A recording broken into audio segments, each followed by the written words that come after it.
Discovering the truth in a world full of lies is no small task, and not nearly as simple as it may seem. Most people are so naive, gullible, and trusting that their standard for finding truth is as easy as turning on the nightly news. The news anchors present current events in straightforward, one-dimensional terms, offering little to no supporting evidence or historical context, little to no impartial analysis or discussion of alternative viewpoints, and downplaying or omitting any legitimate skepticism. Most school textbooks operate the same way, treating complex subjects with a broad potential of perspectives, possibilities, and competing evidence, as if there is only one easy, correct answer. The theory of evolution, for example, is taught in school textbooks as settled science, and students are simply required to remember and regurgitate the only option they are given onto their test papers. Likewise, the heliocentric globe model is presented in every public schoolroom and textbook as gospel truth, with no discussion or analysis of geocentric flat earth material.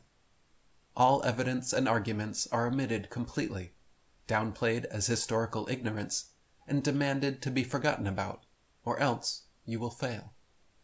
True skepticism, critical thinking, and in-depth analysis cannot survive such a regimen of unquestioning obedience.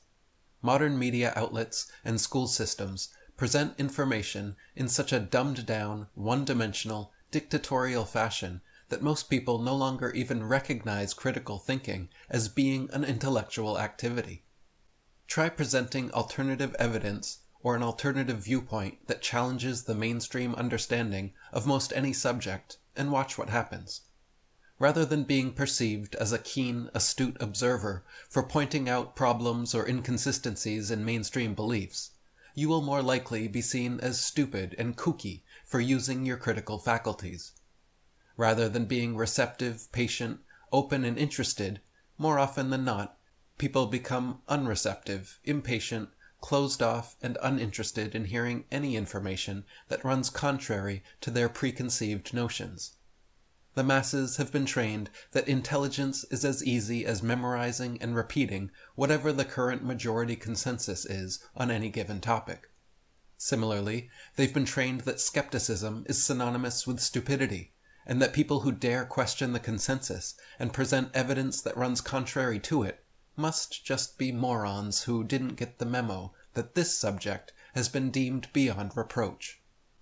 If you doubt this, just try researching one of the many subjects society has decided are so beyond skepticism that having an opinion contrary to the majority gets you labeled as being a quote-unquote denier, such as vaccines, the Holocaust, COVID, or climate change.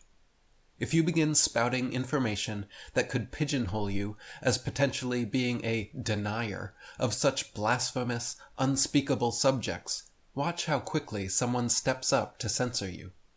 In truth, the real denial in such instances is that of these accusers to actually hear out the claims, read these books deemed so heretical, and to research and honestly consider the arguments presented.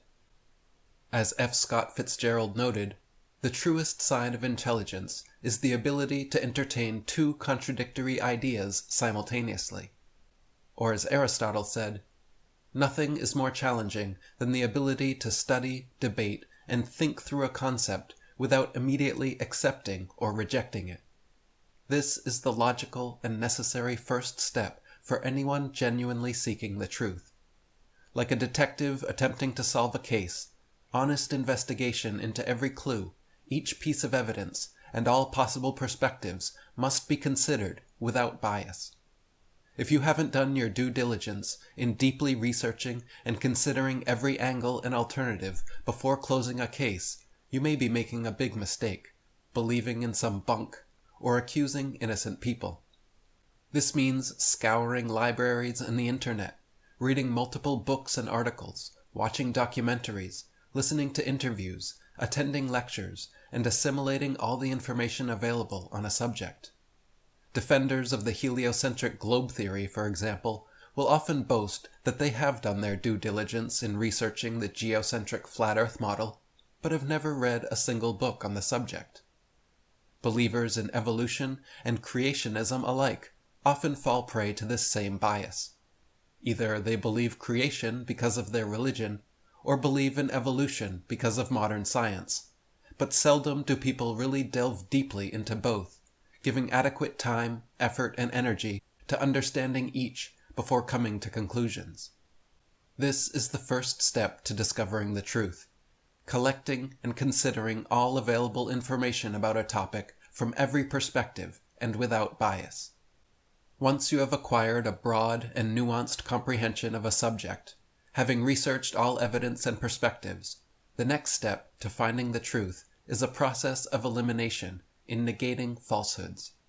What this means is rather than immediately trying to determine which among a given list of possibilities is the truth, it is better to first determine which options are definitely false. For example, when it comes to events like the JFK assassination or the 9/11 attacks, saying with 100% certainty exactly what happened, precisely how and why it transpired, and who is responsible, is no small task. However, with even cursory research into these events, it is actually quite easy to debunk and discount the impossible official stories. A single magic bullet simply cannot strike one man in the head, then proceeding on to hit another man in the back, chest, wrist, and thigh, only to be recovered afterwards in nearly pristine condition.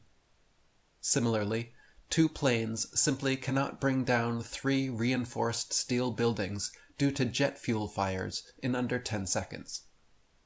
Debunking the impossible official stories of these incidents is relatively easy and illustrates why arriving at truth through process of elimination is so effective.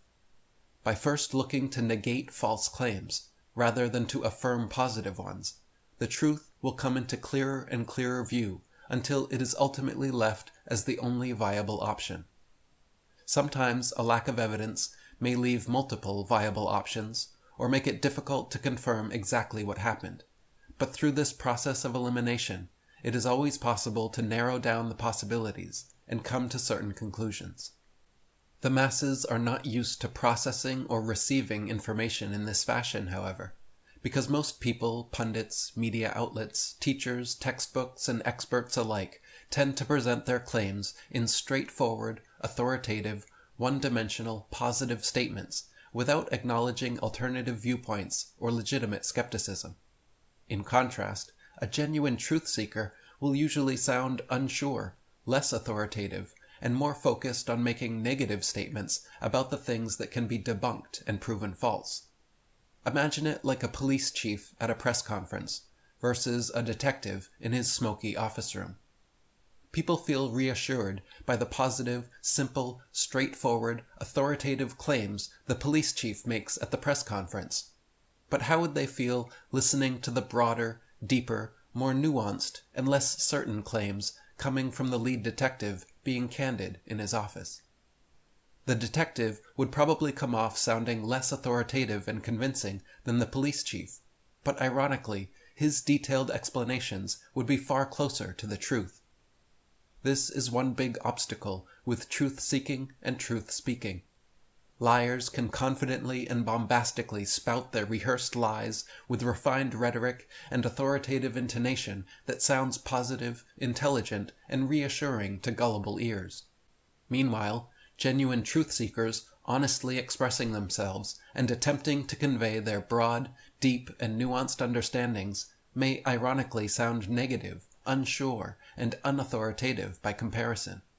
Well aware of this phenomenon, 4 years after the JFK assassination, in 1967, the CIA circulated a now declassified memo, Dispatch 1035-960, advising CIA field offices to label alternative explanations as, quote, conspiracy theories, and to label their proponents as conspiracy theorists.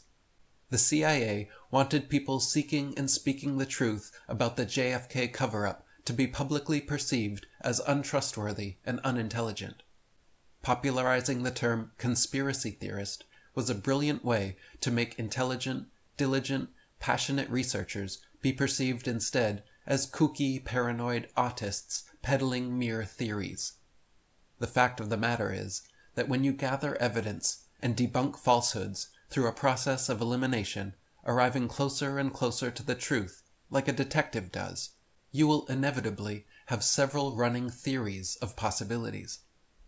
Labeling this natural process of truth-seeking as conspiracy theorizing makes this necessary step in discovering truth sound very much like the opposite.